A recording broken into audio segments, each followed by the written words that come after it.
जय Hind and hello guys, स्वागत है आपका आपके अपने YouTube चैनल ज्ञानदेह होस्ट में। एंड इस वीडियो के अंदर आपको बताने वाला हूं RRC NCR Prayagraj apprentice online form 2026 के बारे में, जहां पर आपको लास्ट डेट अपडेट के साथ में फॉर्म कैसे फिल करना है इसके बारे में पूरी जानकारी दी जाएगी। गाइस आपके पास यहां पर लास्ट के 1-2 दिन ही बचा है इस फॉर्म को भरने के लिए, क्योंकि फॉर्म को फिल करने की लास्ट डेट 7 अगस्त 2026 रात के 11:59 तक है। इसके बाद में कोई भी कैंडिडेट नया फॉर्म नहीं भर पाएगा। तो गाइज आपके लिए बहुत ही जरूरी हो जाता है कि अगर आप इसमें एलिजिबल और आपने अभी तक ये फॉर्म नहीं भरा तो जितना जल्दी हो सके फॉर्म को भर लीजिए। तो चलिए शुरू करते हैं। अगर आपने अभी तक वीडियो को लाइक शेयर नहीं किया हो तो कर देना और चैनल को जरूर सब्सक्राइब कर लेना, क्योंकि आपको आगे भी इसके बारे में सभी अपडेट यहाँ पर दिए जाएंगे। इसके बाद जो लिंक वीडियो को डिस्क्रिप्शन में दिया हुआ है आप ओपन कर लेंगे, जानने को मिलेगा 1853 वैकेंसी निकाली गई है। 10वीं ITI वाले कैंडिडेट अप्लाई कर पाएंगे। एंड इसमें यहाँ पर गाइज एज लिमिट 15 से 24 साल है। साथ ही अलग से गवर्नमेंट रूल्स के अकॉर्डिंग SC/ST कैंडिडेट को अपर एज लिमिट के अंदर 5 साल की छूट और OBC को 3 साल की छूट दी जाएगी। स्टाइपेंड आपको 8,000 से 9,500 रुपये पर मंथ मिलेगा और इसमें कोई एग्जाम कोई इंटरव्यू नहीं होगा, सिर्फ मेरिट के द्वारा आपका सिलेक्शन किया जाएगा। एंड फीस की अगर बात करें तो जनरल OBC EWS के लिए 100 है, SC/ST and all category female इनके लिए कोई फीस नहीं है। फिर आप देखेंगे कि कौन से डिवीजन में किस कैटेगरी में कितनी वैकेंसी निकाली है और कौन से ट्रेड में आप यहाँ पर अप्लाई कर सकते हैं। तो आपने सभी जानकारी जान ली। अब अगर आप इसमें एलिजिबल है और आपने अभी तक ये फॉर्म नहीं भरा, आप ये फॉर्म भरना चाहते हैं तो गाइज इंपॉर्टेंट लिंक के सेक्शन से अप्लाई ऑनलाइन लिंक ओपन कीजिए। अब गाइज आपके सामने यहाँ पर अप्लाई पोर्टल आ जाएगा, जहाँ से आपको फॉर्म को भरना है। यहाँ पर आ जाने के बाद में आप इसकी इंपॉर्टेंट डेट्स यहाँ से भी देख सकते हैं। एंड अभी आप अप्लाई करने के लिए न्यू रजिस्ट्रेशन इसके ऊपर क्लिक करेंगे। देन आपके सामने यहाँ पर कुछ इस तरह का इंटरफेस आएगा। आपको यहाँ पर इंस्ट्रक्शंस दिए गए, आप इन सभी को चेक करते हुए नीचे की तरफ आएंगे और आई एग्री इसके ऊपर क्लिक करके यहाँ से प्रोसीड कर देंगे। अब आपको यहाँ पर आपका जो कैंडिडेट नेम है यानी कि आपका नाम है वो एंटर करना है। 10th के सर्टिफिकेट के अकॉर्डिंग इस नाम को दोबारा डाल करके आपको वेरीफाई भी कर देना होगा। और ये एंटर करने के बाद देखेंगे फादर नेम, तो आपको यहाँ पर आपके पिताजी का नाम एंटर करना है, फुल नेम 10th के सर्टिफिकेट के अकॉर्डिंग। एंड अगेन आपको पिताजी का नाम यहाँ पर डाल करके वेरीफाई कर देना है। उसके बाद आपको सेम तरीके से माता जी का नाम डालना है, इस नाम को भी दोबारा डाल करके वेरीफाई कर देना है। अपना आधार नंबर डालना है, आधार नंबर को दोबारा डाल करके वेरीफाई कर देना है। अगर आपके पास आधार नंबर नहीं है तो आप यहाँ पर don't have Aadhaar number enter Aadhaar enrolment number, यानी कि जो अब जब आप आधार नंबर या फिर आधार बनवाने के लिए जाते हैं तो वहाँ पर जब आप रजिस्ट्रेशन कराते हैं तो एक इनरोलमेंट नंबर मिलता है। तो अगर आपके पास आधार नंबर नहीं है आप इसको टिक करके अपना इनरोलमेंट नंबर दीजिए कि हाँ मैंने अप्लाई किया हुआ है, और जब आएगा वो आपको टाइम आने पर मैं प्रूफ के रूप में दे दूंगा। अभी यहाँ पर आप नीचे आएंगे और देखेंगे ईमेल एड्रेस, तो आपको आपका ईमेल एड्रेस डालना है। ईमेल एड्रेस को दोबारा डाल करके वेरीफाई करना है। मोबाइल नंबर डालना है, जनरेट मोबाइल OTP के ऊपर क्लिक करना है। आपके नंबर पर OTP जाएगा, वो OTP यहाँ पर आपको डाल देना है और उसके बाद ये सभी जानकारी चेक करते हुए आप क्रिएट एप्लीकेशन इसके ऊपर क्लिक करेंगे। अब गाइज आप यहाँ पर देखेंगे कि जो आपका रजिस्ट्रेशन है वो सक्सेसफुल हो चुका है और आपको यूजर ID एंड पासवर्ड आपकी डिस्प्ले के ऊपर शो हो रहा है, साथ ही साथ आपको मैसेज के माध्यम से भी सेंड कर दिया है। अब आप यहाँ पर लॉगिन करेंगे, इसके लिए आपको क्लिक टू लॉगिन इसके ऊपर क्लिक करना है। देन आपके सामने इस तरह का इंटरफेस आएगा। अब आपको जो रजिस्ट्रेशन नंबर मिला है यानी कि यूजर ID मिली है वो यहाँ पर डालिए, जो पासवर्ड मिला है मैसेज के माध्यम से या फिर जो आपके डिस्प्ले पर शो हो रहा है वो यहाँ पर डालिए और एक कैप्चा कोड डाल करके लॉगिन के ऊपर क्लिक कीजिए। इसके बाद इस तरह का इंटरफेस आ जाएगा, जैसे कि आप वीडियो में देख सकते हैं।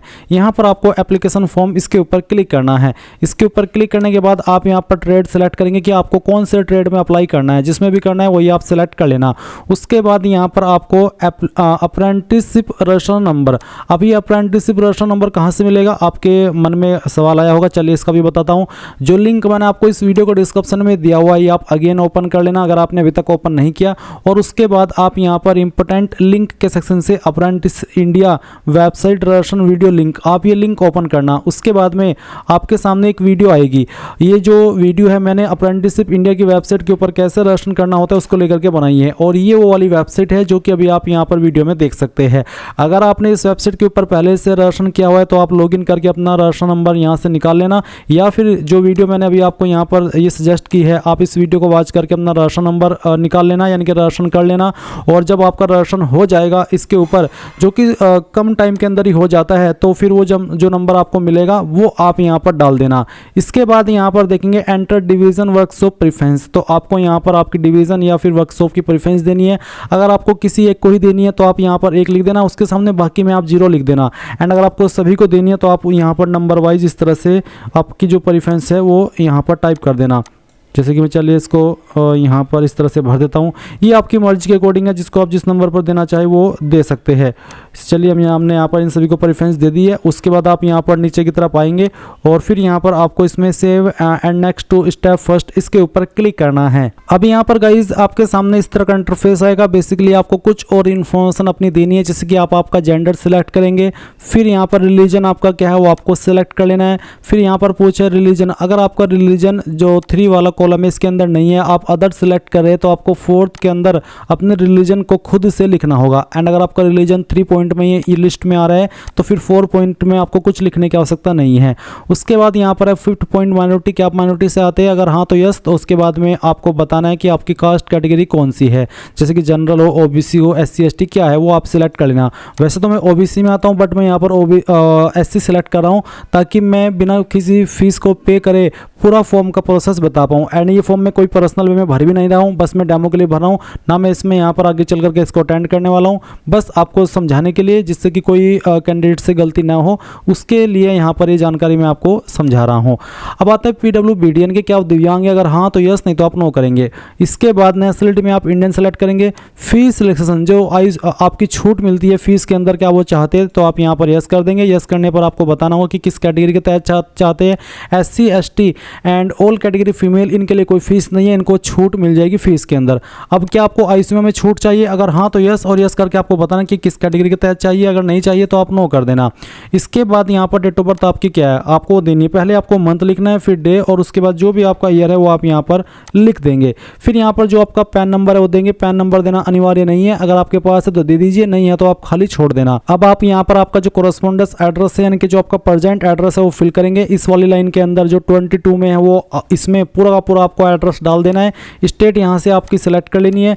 सिटी डिस्ट्रिक्ट कौन सी है वो आप यहाँ पर सिलेक्ट कर लेंगे आपकी, और उसके बाद में आपका जो भी पिन कोड है वो भी आपको यहाँ पर डाल देना है। अब आपसे पूछा कि क्या आपका प्रेजेंट एड्रेस और परमानेंट एड्रेस सेम है? अगर हाँ तो आप इसको टिक कर देना, और फिर यहाँ पर आपको नीचे की तरफ आना है। डिक्लेरेशन के ऊपर टिक करके save and next to step 2 इसके ऊपर क्लिक करेंगे। अब आपके सामने क्वालिफिकेशन की जानकारी फिल करने का सेक्शन आया है। तो इसमें सबसे पहले 10वीं की जानकारी भरनी है। 10वीं आपने किस साल के अंदर किया है वो साल आपको यहाँ पर लिखना है। एंड उसके बाद में किस बोर्ड से किया है उस बोर्ड का नाम भी आपको यहाँ पर देना होगा, जैसे कि UP board, CBSE board, ICSE board या फिर किसी अन्य स्टेट का बोर्ड। नंबर किसके अंदर है, मार्क्स या फिर CGPA? अगर CGPA तो डायरेक्टली आप बताएंगे कि कितनी CGPA आपको प्राप्त हुई थी, जैसे कि मैं यहाँ पर फिल करके आपको दिखाता हूँ, और फिर परसेंटेज आपकी कैलकुलेट कर ली जाएगी। एंड गाइज अगर आपके नंबर मार्क्स में है तो आप मार्क्स को सिलेक्ट करेंगे, फिर बताएंगे कि कितने नंबर आपको आए थे और कितने में से आए थे वो आप मैक्सिमम मार्क्स के अंदर फिल कर देंगे। परसेंटेज आपकी कैलकुलेट कर ली जाएगी। फिर आपकी डिवीजन क्या थी, फर्स्ट, सेकंड या थर्ड, वो आपको सिलेक्ट कर लेना है। इसके बाद अगर आपने 12वीं भी की है तो आपको 12वीं की जानकारी भी सेम तरीके से बतानी है। आपको बताना है कि कौन सा साल के अंदर पास की है, क्या बोर्ड का नाम था, उसके बाद में नंबर किसके अंदर थे, मार्क्स या CGPA। अगर मार्क्स तो कितने नंबर आपको आए थे वो आपको यहाँ पर डाल देना है। कितने में से आए थे वो आपको मैक्सिमम मार्क्स के अंदर डाल देना है, और डिवीजन भी अपनी सिलेक्ट कर लेनी है। उसके बाद नीचे आपकी टेक्निकल क्वालिफिकेशन यानी कि ITI की जानकारी आती है। तो आपको बताना है ITI फ्रॉम, यानी कि कौन सी संस्थान से आपने आपकी जो ITI है वो की है, उस इंस्टीट्यूट का नाम आपको यहाँ पर देना है। किस साल के अंदर आपने पास कर ली थी वो साल आपको लिख देना है। सर्टिफिकेट नंबर क्या है आपका वो यहाँ पर डाल देना है। NCVT है या फिर SCVT, तो नेशनल ट्रेड सर्टिफिकेट है या फिर स्टेट ट्रेड सर्टिफिकेट, वो आपको यहाँ पर बताना है। और ट्रेड आप पहले ही सिलेक्ट कर चुके थे, अब आपको बताना कि कितने नंबर आपको आए थे और कितने में से आए थे वो आपको यहाँ पर डाल देना है। दोनों ईयर के आपको डालने मिला करके मैंने डेमो के लिए फिल करके दिखाए। आप आपके रियल टोटल दोनों ईयर के ऑब्टेन्ड मार्क्स और टोटल मार्क्स यहाँ पर डालिएगा। इसके बाद save and next to step 3 इसके ऊपर क्लिक करना। अब आपको यहाँ पर ये सब डॉक्यूमेंट्स अपलोड करने हैं, जैसे कि फोटोग्राफ, सिग्नेचर, 10th का सर्टिफिकेट या marksheet, ITI marksheet, ITI certificate और कास्ट सर्टिफिकेट अगर आप SC ST OBC है। फोटो का साइज 15 से 100 KB के बीच में रखा है और प्लेन बैकग्राउंड के साथ होना चाहिए। तो आप चूज फाइल इसके ऊपर क्लिक कीजिए, जहाँ पर भी आपकी फोटो फाइल है सिलेक्ट कीजिए, और जैसे कि मैं यहाँ पर डेमो के लिए फॉर्म भरा हूँ तो ये फाइल सेलेक्ट करता हूँ, ओपन करता हूँ, आपका फोटो यहाँ पर इस तरह से आ जाएगा। फिर आप अपलोड के ऊपर क्लिक करके इस फाइल को अपलोड कर देंगे, और उसके बाद में यहाँ पर आपको आपका सिग्नेचर अपलोड करना है। चूज फाइल के ऊपर क्लिक कीजिए, सिग्नेचर की फाइल सेलेक्ट कीजिए, ओपन कीजिए, और उसके बाद में आपको यहाँ पर अपलोड के ऊपर क्लिक करके इसको अपलोड कर देना है। अगर दिए गए साइज़ के अंदर नहीं होगा तो फाइल अपलोड नहीं हो पाएगी, इसलिए यहाँ पर जो आपको साइज बोला है उसके अंदर रह करके ही अपना जो सिग्नेचर है वो अपलोड करना है। तो चलिए मैं अगेन इसको सिलेक्ट करता हूँ, अपलोड के ऊपर क्लिक करता हूँ, और आपकी फ़ाइल यहाँ पर इस तरह से अपलोड हो जाएगी।